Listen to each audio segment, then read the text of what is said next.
हर हर महादेव, जय बाबा केदार। तो दोस्तों कैसे हैं आप सब लोग। आशा करता हूं दोस्तों केदारनाथ बाबा की कृपा से आप सब लोग अच्छे होंगे व स्वस्थ होंगे। तो दोस्तों हमेशा जैसे कि मैं आपको हमेशा केदारनाथ से जुड़ी सारी अपडेट सबसे पहले बताता हूं दोस्तों, तो इस बार भी मैं केदारनाथ से जुड़ी सबसे बड़ी अपडेट्स आपको बताने जा रहा हूं, तो बने रहिएगा वीडियो के अंत तक। तो दोस्तों अभी अगर चैनल पर नए हो तो हमारे चैनल को भी सब्सक्राइब कर लीजिए। हम केदारनाथ से जुड़ी सारी अपडेट्स अपने चैनल पर डालते रहते हैं। तो दोस्तों शुरुआत करते हैं। तो दोस्तों जैसे कि आपको पता है केदारनाथ में तीर्थ पुरोहितों की और जो समिति जो सरकार है उसकी हमेशा बनती नहीं है, किसी न किसी बात पे इनकी तनातनी लगी रहती है, क्योंकि सरकार एक नई नई योजना कभी ना कभी लाती रहती है तो वो तीर्थ पुरोहितों को अच्छी नहीं लगती है, तो हमेशा इसका विरोध करते आए हैं और अभी भी कर रहे हैं। तो दोस्तों मैं जैसे कि आपको पता है कि पुरानी अभी जैसे गर्भगृह में जो यात्रियों को अभी दर्शन दिलवाने बंद हो गए थे जो समिति की तरफ से, तो उन्होंने इसका विरोध जताया था तीर्थ पुरोहितों ने, तब जाके जो वह वहाँ पे दर्शनार्थियों के लिए गर्भगृह दोबारा खोला गया था। चाहे वो फिर सोने की पद लगाने की बात हो, तब भी तीर्थयात्रियों ने अपना विरोध वहाँ जताया था, काफ़ी बड़ा विरोध वहाँ जताया गया था और न्यूज़ में भी काफ़ी बात आई थी। तो दोस्तों अब एक नया जो अभी अपडेट आया है कि जो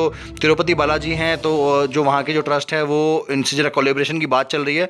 तो हो सकता है कि आने वाले समय में केदारनाथ जो समिति है वो तिरुपति बालाजी समिति के साथ कोलेब्रेशन करके जो वहाँ पे एक साथ मिलके जो यात्रियों के लिए क्या क्या सुविधा दे सकते हैं और आगे किस तरीके से यात्रियों के लिए जो है कि सुगम बना सकें अब जो यात्रा को, तो दोनों में आपस में सहमति का कुछ प्रोग्राम चल रहा है। तो दोस्तों सरकार इसके लिए नया प्रोजेक्ट लाई है, तो उसमें जो है जो तीर्थ पुरोहित हैं उन्होंने अपना जो व्यवहार है वो दोबारा से तीखा कर लिया है, वो दोबारा से इसका विरोध कर रहे हैं। तो दोस्तों बात कर लेते हैं विस्तार से। तो दोस्तों केदारनाथ में तिरुपति बालाजी जैसी सुविधा के लिए जो एमओयू साइन होने वाला है उससे पहले ही जो है विरोध शुरू हो गया है। तो दोस्तों जान लेते हैं क्या है वजह। दोस्तों उत्तराखंड सरकार जो है केदारनाथ धाम में तिरुपति बालाजी जैसी सुविधा करना चाह रही है, जिसके लिए एमओयू जो है एमओयू पर हस्ताक्षर जो है होना है, लेकिन तीर्थ पुरोहितों की जो है आपदा की आशंका इस पर जता रहे हैं और इसका वो विरोध करने पे उतर आए हैं। तो दोस्तों बात कर लेते हैं विस्तार से। तिरुपति बालाजी जो है की तर्ज पर केदारनाथ धाम की व्यवस्था करने को लेकर बद्री केदार मंदिर समिति और तिरुपति बालाजी ट्रस्ट के बीच होने वाले एमओयू यानी कि जो कोलैबोरेशन होने वाला है, उससे पहले ही तीर्थ पुरोहितों जो समाज है उनमें आक्रोश पैदा हो गया है। तो तीर्थ पुरोहितों ने कहा है कि तिरुपति बालाजी और केदारनाथ मंदिर में बहुत बड़ा अंतर है। जहां केदारनाथ मंदिर 12,000 फीट की ऊंचाई पर स्थित है, वहीं तिरुपति बालाजी मैदानी क्षेत्र में स्थापित है। ऐसे में तिरुपति बालाजी एक्ट को केदारनाथ धाम में लागू किए जाने का विरोध किया जाएगा। तो 7 अक्टूबर को जो है आंध्र प्रदेश के जो उप मुख्यमंत्री हैं वो कोट्टू सत्यनारायण जी वो उत्तराखंड आने वाले हैं और इस दिन वे केदारनाथ धाम भी जाएंगे। इस दौरान वे बद्री केदारनाथ जो मंदिर समिति है और तिरुपति बालाजी ट्रस्ट के बीच होने वाले एमओयू में भी शामिल रहेंगे। ऐसे में तीर्थ पुरोहितों ने इसका विरोध करना अभी से शुरू कर दिया है। केदारनाथ के तीर्थ पुरोहितों ने साफ शब्दों में कहा है कि जिस तरह पहले देवस्थानम बोर्ड का विरोध किया गया था, क्योंकि इससे पहले भी एक जो समिति एक लाई थी देवस्थानम बोर्ड, तो उनको भी उन साथ कोलैबोरेशन की बात चल रही, तब भी इन्होंने विरोध जताया था। तो ठीक उसी तरीके से जो है तिरुपति बालाजी ट्रस्ट की भी एक तरीके से इन्होंने वहाँ पे उसको लाने के लिए व्यवस्थाओं का विरोध किया जाएगा। तो बात कर लेते हैं क्यों कर रहे हैं तीर्थ पुरोहित इस चीज़ का विरोध। तो दोस्तों केदारनाथ के वरिष्ठ जो तीर्थ पुरोहित है संतोष त्रिवेदी जी, उन्होंने कहा है कि तिरुपति बालाजी का जो एक्ट है वो केदारनाथ धाम की यात्रा व्यवस्थाओं में लागू नहीं किया जाना चाहिए और वो सही भी नहीं है। तिरुपति और केदारनाथ धाम में जमीन आसमान का अंतर है। तिरुपति का जो एक्ट है केदारनाथ से बिल्कुल मेल नहीं खाएगा।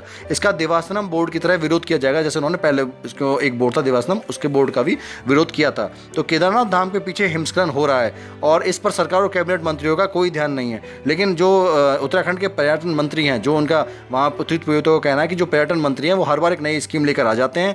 तीर्थ पुरोहितों ने कहा है कि आपदा के बाद से केदारनाथ धाम में पुनर्निर्माण का जो कार्य वहाँ पे हो रहा है वो उससे केदारनाथ धाम का जो अस्तित्व है वो खतरे में नजर आ रहा है। किसी भी कार्य को करने के लिए कोई भी विचार विमर्श तीर्थ पुरोहितों के साथ नहीं किया जा रहा है। बिना सहमति से कोई भी कार्य करना विनाशकारी साबित हो सकता है। उन्होंने कहा है कि जैसे इन दिनों केदारनाथ मंदिर के पीछे हिमस्खलन हो रहा है, यह भविष्य के लिए बड़े इशारे का खतरा है। एक तरीके से बहुत बड़ा इशारा है कि हाँ भाई बहुत बड़ा खतरा ये हो सकता है आने वाले भविष्य के लिए। तो पुजारियों के समर्थन में कांग्रेस आ गई है। वहीं तिरुपति जो है बहुत ज़्यादा जो ये मोड़ है ये एक तरीके से तीर्थ पुरोहितों के एक तरीके से संपर्क में एक तरीके से समर्थन में कांग्रेस आ गई है। तो एक कह सकते हैं कि पॉलिटिकल ये इशू हो गया है। तो वहीं तिरुपति बालाजी और बद्री केदारनाथ समिति के बीच होने वाले एमओयू के खिलाफ कांग्रेस प्रदेश संगठन भी तीर्थ पुरोहितों के साथ बड़ा नजर आ रहा है। तो कांग्रेस के जो प्रदेश प्रवक्ता हैं वो समिति के बीच होने वाले एमओयू के खिलाफ कांग्रेस प्रदेश संगठन जो है वो संगठन उनके साथ खड़ा हो गया। तो जो कांग्रेस के जो प्रदेश प्रवक्ता सूरज नेगी जी हैं उन्होंने बताया कि तिरुपति बालाजी और केदारनाथ धाम की भौगोलिक परिस्थितियां अलग हैं। जहां तिरुपति बालाजी मैदानी क्षेत्र में स्थापित है, वहीं केदारनाथ धाम 12,000 फीट की ऊंचाई पर स्थित है, जो कि बिल्कुल विपरीत परिस्थितियों में है। सरकार के मंत्री द्वारा सरासर गुमराह करने की बात कही जा रही है। तो दोस्तों एक नया छिड़ चुका है जंग दोबारा से तीर्थ पुरोहितों और मंदिर समिति के आपस में, क्योंकि हमेशा इन लोगों के बीच किसी ना किसी बात पे तनातनी लगी रहती है, क्योंकि समिति जो है तीर्थ पुरोहितों का बिल्कुल भी एक तरीके से किसी चीज़ में उनका बिल्कुल भी पूछ नहीं रही है, उन्हें हर चीज़ में अपनी अपनी जैसे चला रही है जो तीर्थ पुरोहितों का कहना है। तो इस वजह से उनमें आपस में तनातनी बनी रहती है। और एक नया ये अब टॉपिक आ गया है, क्योंकि जो अभी पर्यटन मंत्री थे वो अभी गए थे वहाँ पे, तो उन्होंने वहाँ से जो है तिरुपति बालाजी गए थे, तो वहाँ से उन्होंने ये जताई इच्छा वहाँ पे कि आप हमारे यहाँ आके हमारे जो केदारनाथ जो मंदिर है वहाँ पे भी अपनी जैसी योजना यहाँ पे लाइए, जिससे जो यात्रियों की जो सुविधा है वो अच्छी सुविधा मिल सके और यात्रा सुगम तरीके से वहाँ हो सके।